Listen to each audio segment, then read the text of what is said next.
নমস্কার, কেমন আছেন সবাই? হেসেলঘর 2 আপনাদের সবাইকে স্বাগত। কলমির শাক যদি আপনারা এইভাবে না খেয়ে থাকেন কোনো দিন, অনুরোধ রইল এইভাবে একবার অবশ্যই বাড়িতে ট্রাই করবেন। খেতে অসম্ভব সুন্দর লাগে। ভাবছেন কুমড়োটা নিয়ে কি করব? না, কুমড়ো দিয়ে কলমির শাক করব না। কুমড়োর ভিতরে যে শাঁসটা, বীজের অংশটা থাকে, সেইটা আমি একটা চামচের সাহায্যে তুলে নিচ্ছি। শাকগুলো বেছে ধুয়ে আমি এরকমভাবে কেটে নিয়েছি। কলমির শাক ভাজার জন্য আমার লাগবে পেঁয়াজ, লঙ্কা চেরা, রসুন কুচি আর কুমড়োর বীজের ভেতরের অংশটা, যেটা আপনাদের আমি দেখালাম চামচের সাহায্যে তুলে নিয়েছি। সেইগুলো বীজগুলো আমি বার করে ভালো করে ধুয়ে কুচি কুচি করে কেটে নিয়েছি। শাক ভাজার জন্য কড়াই বসিয়ে কড়াইয়ে দিয়ে দিলাম সামান্য সর্ষের তেল, দিয়ে দিলাম গোটা সর্ষে ফোড়ন আর কুচিয়ে রাখা রসুন, দিয়ে দিলাম পেঁয়াজ কুচি। পেঁয়াজ রসুনটা একটু নেড়ে চেড়ে দিয়ে দেবো চেরা কাঁচা লঙ্কা। কাঁচা লঙ্কার পরিমাণটা একটু ভালো বেশি পরিমাণেই নিয়েছি। শাকের ঝাল বলুন বা শাকের ঘন্টই বলুন, একটু ঝাল ঝাল না হলে স্বাদ লাগে না। দিয়ে দেবো কেটে রাখা কলমির শাকগুলো।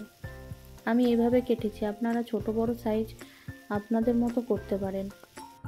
দিয়ে দেবো বীজের অংশটা কুমড়োর, দিয়ে দিলাম পরিমাণ মতো নুন। এবার ভালো করে নেড়ে চেড়ে নেবো। এইভাবে একবার রান্না করে দেখবেন, আপনারা বুঝতেই পারবেন না শাক ভাজা খাচ্ছেন না শাকের ঘন্ট খাচ্ছেন। আমি এই শাক ভাজাতে চিনি বা হলুদ কোনোটাই ব্যবহার করছি না, যেহেতু সবুজ শাক তো হলুদটা ব্যবহার করলে শাকের যে সবুজ রঙটা সেটা নষ্ট হয়ে যায়। দেখুন কতটা শাক দিয়েছিলাম, নাড়তে নাড়তে এইটুকু এসে দাঁড়িয়েছে। শাক এমনই হয় বলুন, আপনারা তো জানেনই কিছু কিছু সবজি থাকে যেগুলো দেখতে অনেক মনে হয় কিন্তু রান্নার সময় একদম কমে যায়। অনেকক্ষণ ধরে নেড়ে ছেড়ে এইটুকু পরিমাণে এসে দাঁড়িয়েছে। এখন আমার রান্না কমপ্লিট হয়ে গেছে। এখন একটা জায়গায় ঢেলে নিচ্ছি।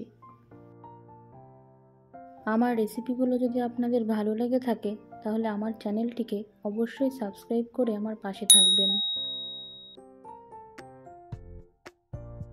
তাহলে এবার থেকে কুমড়োর বীজের অংশটা ফেলে না দিয়ে শাকের মধ্যে ব্যবহার করবেন, দেখবেন খুব ভালো লাগবে খেতে। রেসিপিটা কেমন লাগলো আমাকে অবশ্যই জানাবেন। ভালো লাগলে লাইক কমেন্ট শেয়ার করে দেবেন। দেখা হবে আবারও অন্য কোনো রেসিপি নিয়ে। ভালো থাকবেন, সুস্থ থাকবেন। নমস্কার।